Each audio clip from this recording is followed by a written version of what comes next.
Marie-Carmen, t'as un succès de dingue ce soir. Non, il y a un truc que j'aimerais vous dire et qui me choque vraiment, en France en général. C'est... j'ai rien dit encore. C'est le fait que la rentrée des classes... Pardon? C'est un spectacle interactif ici, c'est... Chacun y dit, oui, toi, oui.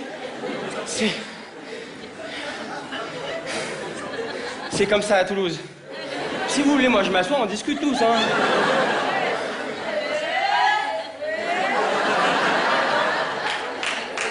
Il y a un truc qui m'énerve en France en général, c'est que vous, les adultes, vous croyez encore aujourd'hui que la rentrée des classes, c'est un jour merveilleux. Dans la tête de tous les adultes en France, je sais pas si c'est comme ça ici aussi, hein, mais on croit que la rentrée des classes pour les enfants, c'est un truc génial. Attends, t'es pas content, c'est la rentrée des classes. Mesdames et messieurs, ce soir, j'aimerais vous dire, franchement, la rentrée des classes, vraiment, dans votre esprit, aujourd'hui, ça ressemble à ça.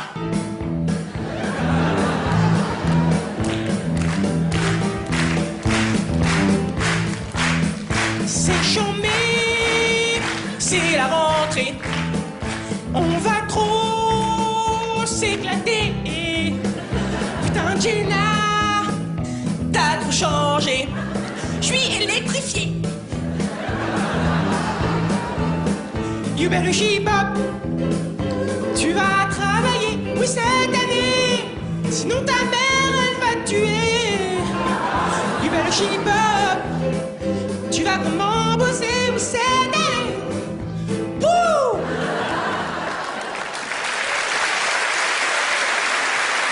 Alors qu'il y a quelque chose qu'il faut que vous sachiez vraiment, et ça me fait plaisir de pouvoir passer ce message à tous les adultes qui sont dans la salle ce soir. Il faut que vous sachiez qu'aujourd'hui, de nos jours, pensez-le, pensez à vos enfants qui vont bientôt aller à l'école, à vos enfants qui sont à l'école, et à vos enfants qui ont été à l'école dans les 2 dernières années. Aujourd'hui, la rentrée des classes, mesdames et messieurs, ça ressemble beaucoup plus à ça.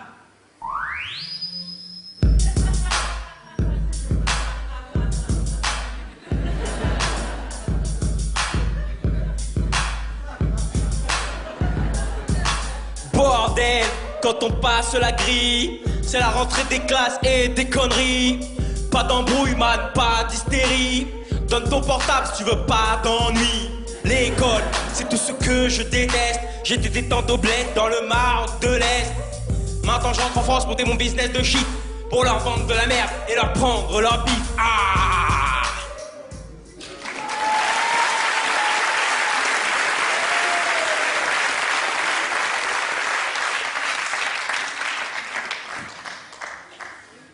Voilà, c'était pour la rentrée des classes.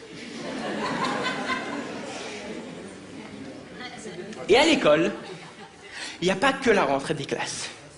Il y a la sortie. Il n'y a pas que la rentrée, il y a la sortie.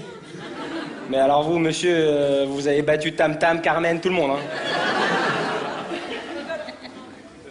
Il y a un truc, moi j'ai toujours été plutôt bon à l'école, comme Anne vous l'a dit, je vais passer mon bac cette année, et j'ai toujours été plutôt bon à l'école, mais il y a un truc, j'arrive pas, c'est les langues. Vous savez, les langues, on apprend les langues à l'école, on apprend l'anglais, super, je suis d'accord, l'anglais est hyper important, et en 4e, on doit faire un choix qui va être décisif pour le restant de notre vie.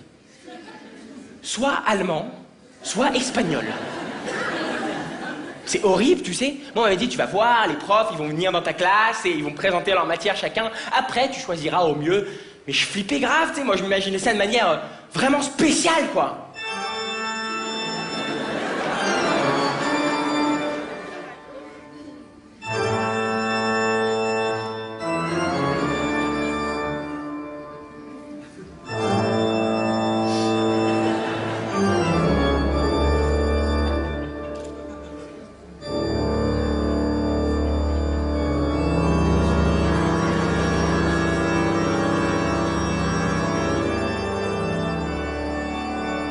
Bonjour.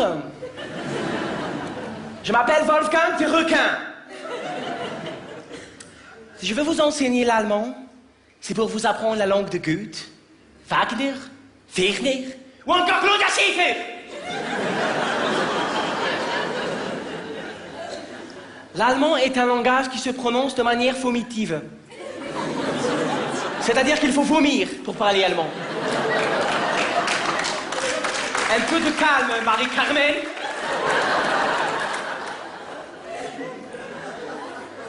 Vas-y, vomis. Mais vomis, te dis-je. Vomis, te dis-je. Je rigole, évidemment, je taquine. Ar.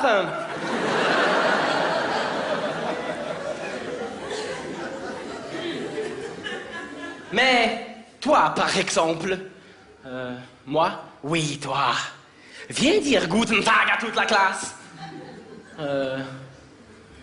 Guten Tag, doucement, mon petit Kinder. Si vous voulez apprendre l'allemand, vous devrez vous battre pour l'Allemagne. Vous donnez pour l'Allemagne. Vous saignez pour l'Allemagne. Frischenwagenhuten. Forcément, après un prof d'allemand comme ça, je m'imaginais un prof d'espagnol beaucoup plus détente, quoi. Suavemente, bésame, que quiero sentir tus labios besándome otra vez. Suavemente, bésame, que quiero sentir tus labios besándome otra vez. Suave, bésame otra vez. Suave, bésame otra vez. Suave, yo quiero sentir tus labios besándome otra vez. Suave, besa, besa, bésame poquito. Suave, besa, besa,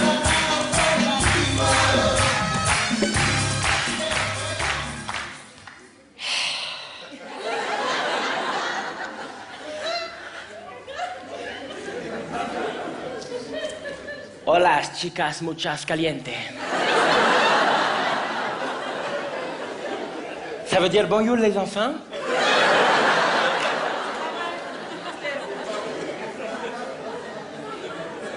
Je sais que c'est pas vrai, il faut pas le dire, putain.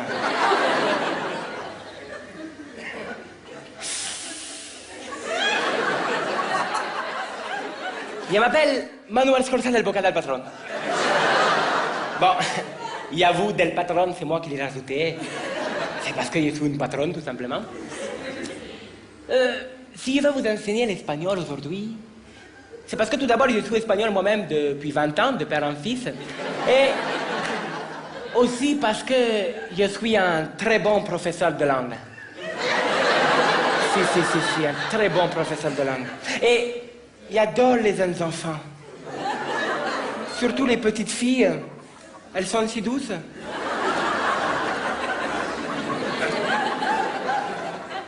Si vous travaillez bien, je vous offrirai des sucettes soupa soups.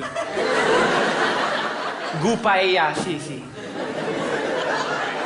Mais dis-moi, toi, par exemple, est-ce que tu as déjà goûté chorizo? Je ne suis pas sûr, hein?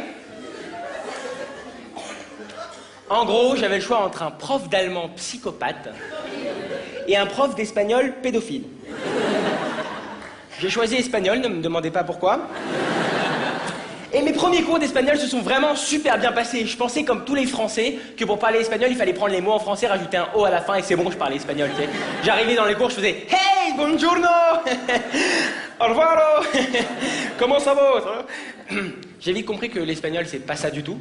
Et donc, j'ai développé une autre technique que j'aime bien appeler la technique du si pero. Je vous explique. Quoi que le prof te demande, tu réponds par si pero. Ça passe toujours.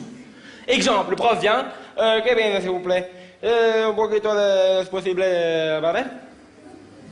Si, pero c'est pas. Ah si. Pero c'est pas seguro, c'est pas. Et moi, je savais déjà que pour le bac en espagnol, j'étais foutu, hein. Tu sais, je m'imaginais déjà le jour du bac arriver et le mec me dire, OK, vaya a responder a la cuestión a 1, 2 o 3. 1, 2, 3, un pasito par la te Maria. 1, 2, 3, un pasito par là. Et là, je vous assure, il m'a répondu un truc dont je me rappellerai toute ma vie. Si, pero que ça...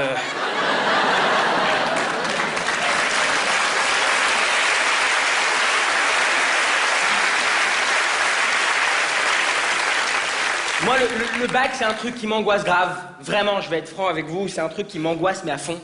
Et donc, ce que j'ai fait l'année dernière pour essayer un peu de me rassurer, c'est que j'ai été devant les listes. Vous savez, les fameuses listes du bac. Il y a ça aussi en Provence ou...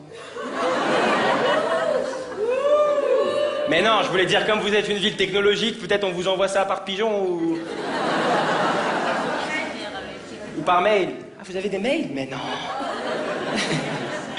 Non. Donc j'ai été devant ces fameuses listes du bac pour voir à quoi ça ressemblait, pour essayer de me rassurer de cette épreuve que va être le bac. Et j'ai remarqué que devant ces listes, il y a tout le temps une meuf qui pleure, et tu sais pas si elle l'a ou pas. Tu sais?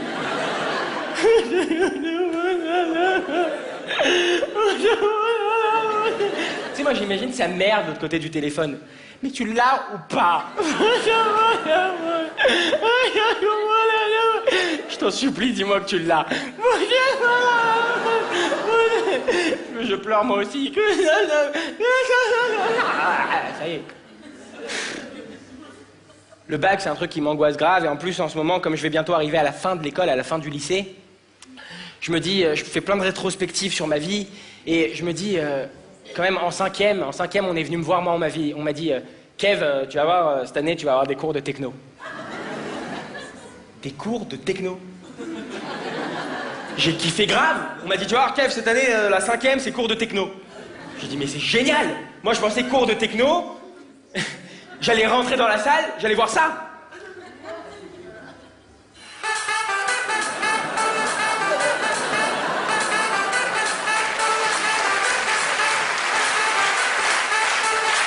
Vous êtes là à Toulouse ce soir? Eh ben moi aussi.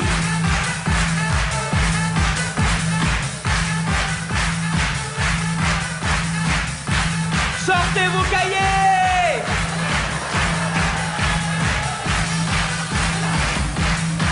Demain